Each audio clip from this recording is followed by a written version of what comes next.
Good evening, Postal family. How's everybody doing? My name is Saeed. Welcome back to my channel. What's going on this Tuesday evening? Today's topic I'm discussing is a little bit interesting. What's going on with our postal service? Uh, the Postmaster General announced we're running out of cash within several months or early next year, but yet they're hiring like crazy. So we'll get into that. But first, if you're new to the channel, my name is Saeed. Postal content is what I do, love to do. Thanks everybody for all the support. Keep giving me the thumbs up, smash that hype button. Does a lot for me. Thanks. Appreciate you guys. Everything, the communication as always. Keep it coming. All the different things I get to read. You guys share. Awesome stuff. Awesome. Great. Everything I say on here is from my views, my research. I don't speak on behalf of USPS Post Office in any of my videos. So again, thanks everybody for all the support, everything you guys do for me. Can't thank you guys enough. Means a lot to me always. My regular viewers, thanks so much for stopping by each time you shoot me a comment. I love you all very much. And let's get to the topic at hand. Postmaster General announced we're running out of cash, maybe early 2027, God forbid, of course. But then, as you see in several stations, most of the stations, they're hiring like crazy. My station myself, we got 2 new CCAs that showed up today. So what gives? Let's get to the bottom of this question. What's going on? If you look at the news right now, the USPS is in a massive cash crunch. Just a few weeks ago, Postmaster General Steiner stood up and explicitly warned that the Postal Service is facing a severe liquidity crisis, taking extreme steps like suspending employer pension contributions just to free up 2.5 billion to keep the lights on through the fall. If this were any normal private company, if this were Amazon, FedEx, or tech company, a massive cash crisis means one thing: an immediate hiring freeze, layoffs, and downsizing. Yes, if you walk into any processing plant, log into USPS carriers, or look at the local delivery units, what are they doing? They are aggressively hiring. Job fairs are popping up everywhere. How does an organization that is literally warning Congress it could run out of operational cash by the end of this year justify bringing more people onto the payroll? It makes zero sense from the outside looking in, but today we are pulling back the curtain on the numbers, the contracts, and the brutal operational math to explain the exact reason why the post office has to keep hiring. Even while the ship is sticking on water, let's break it down. The retention crisis and the meat grinder. The first thing we have to understand is that the post office isn't hiring to expand the workforce. They aren't growing. They are desperately trying to plug holes in a bucket that is leaking at a historic rate. We are in the middle of massive workforce retention crisis. The entry-level tier of Postal Service, the CCAs, the RCAs, and the PSEs has essentially become an operational meat grinder. New hires are coming in looking at the reality of 10 to 12 hour days, mandatory 6 or 7 day work weeks, completely unpredictable scheduling, and a heavy physical toll, and they are walking right back out the door.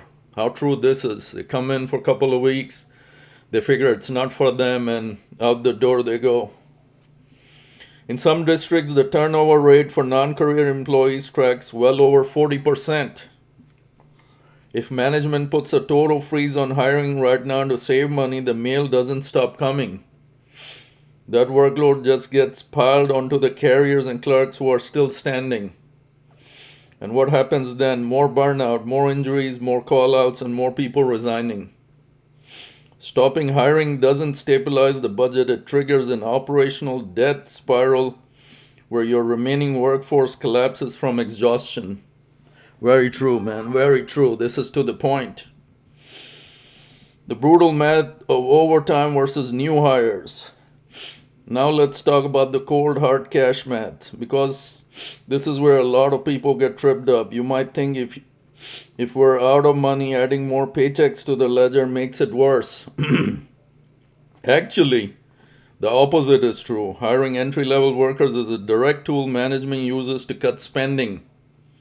That's also true. New hires come in, CCAs come in, they're trained 2 weeks. The third week, what do you think is going to happen? They're going to run the routes. That route was supposed to be split, and the overtime to the OTDL people gets taken away. So it's a tactic management's been using, but on top of that, you have your call out. So somehow, some way, that time does become available for OTDL. So actually, the opposite true. Hiring entry level is a direct tool. We've been through that. Think about how an understaffed office operates.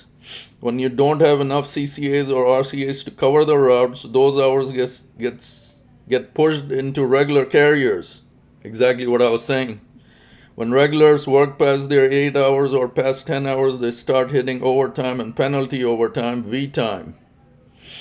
Let's look at the math. Top step regular V time can easily cost the agency $70 to $80 an hour when you factor in penalty double time. New hire 9 career base rate sits significantly lower without the same immediate heavy benefit load or top tier hourly multipliers. When management brings on a wave of new non-career employees, their primary financial goal is to wipe out the regular carrier's penalty overtime. Paying a new hire straight time wage to carry a split is drastically cheaper for the Postal Service's daily operating budget than paying a regular carrier double time to finish that same ground. They aren't spending extra money by hiring. They are desperately trying to stop the bleeding from the overtime grievance and penalty payouts that cost the agency hundreds of millions of dollars every single quarter. The last mile dilemma and the law. The final piece of the puzzle comes down to the law and our business model. Private shipping companies have the luxury of cutting costs by dropping unprofitable routes. If a rural town in Alabama or remote area in Wyoming doesn't generate enough profit, a private carrier can simply raise delivery fees through the roof or stop servicing it entirely.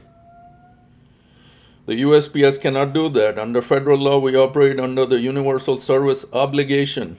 We are legally mandated to deliver to every single home and business in America 6 days a week, regardless of whether it makes a dime or loses a fortune. And every single day, thousands of new delivery addresses are added to the national grid as new neighborhoods are built. At the same time, look at the mail mix. First-class letters, the most profitable thing we move, have plummeted.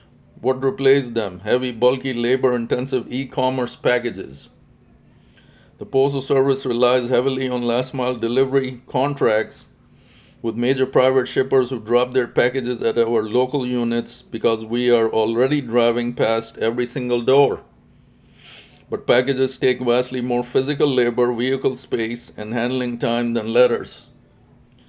A lot of good information, guys. You can't automate delivering a 40-pound dog food box to a porch. You need a human being with a pair of boots to do it. If the USPS fails to meet its delivery windows because it doesn't have the staff, it breaches those lucrative shipping contracts, loses that vital parcel revenue, and the financial crisis gets even worse. So why is USPS hiring while running out of cash? Because hiring isn't a sign of growth. It's a desperate survival mechanism to dodge expensive penalty overtime. Replace a burned out workforce and fulfill a legal mandate to deliver packages to every doorstep in America.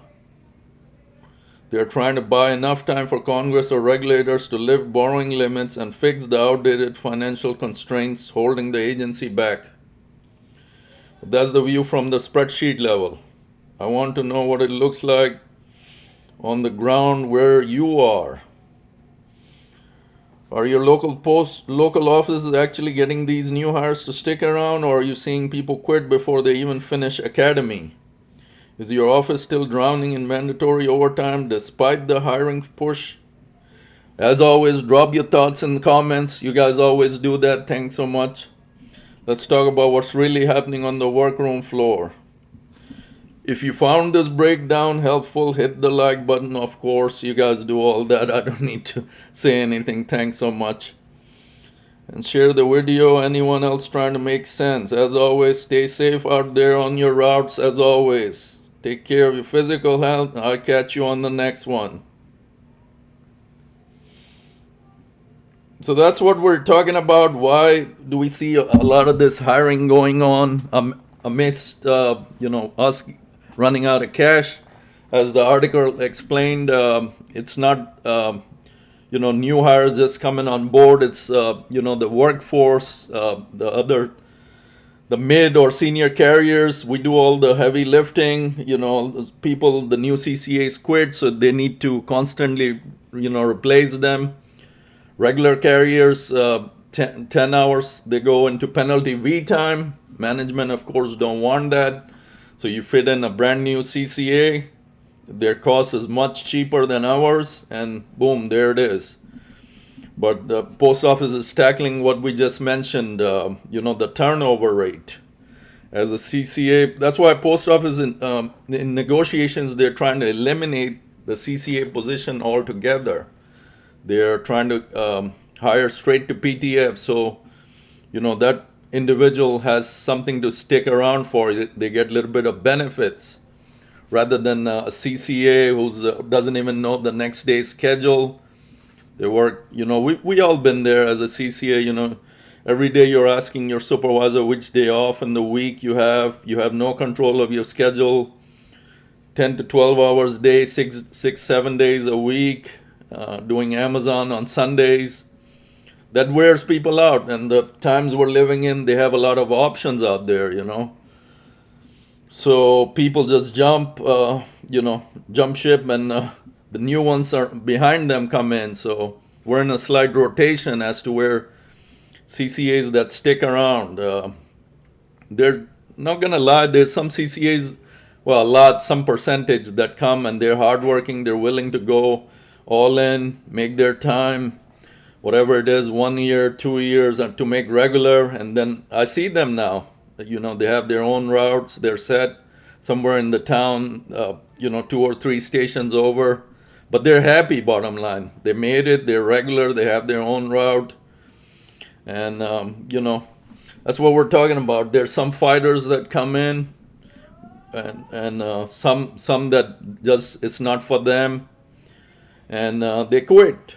So this is what the post office is working with right now. Just because we see a lot of new hires doesn't mean the question is going to rise that we're about to run out of cash. They're hiring to replace the force right now that it's already, like the article said, we're bleeding. And the regular carriers making all the V-time post office. Of course, we don't mind that.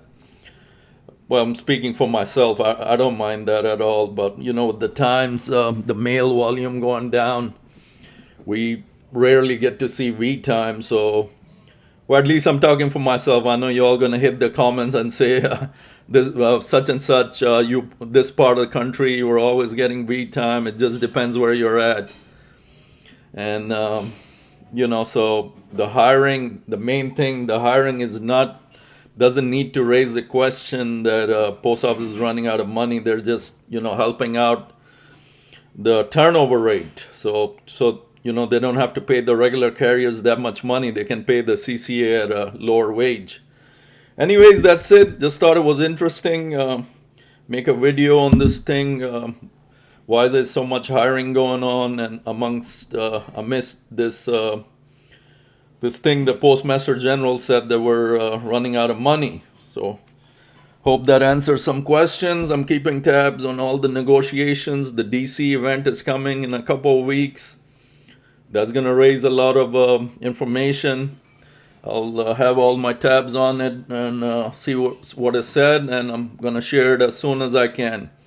Until next time, guys, please take care of yourself. Warmer temperatures are here. Stay hydrated, and always check your surroundings, guys. Until next time, MailmanSyed out. Take care.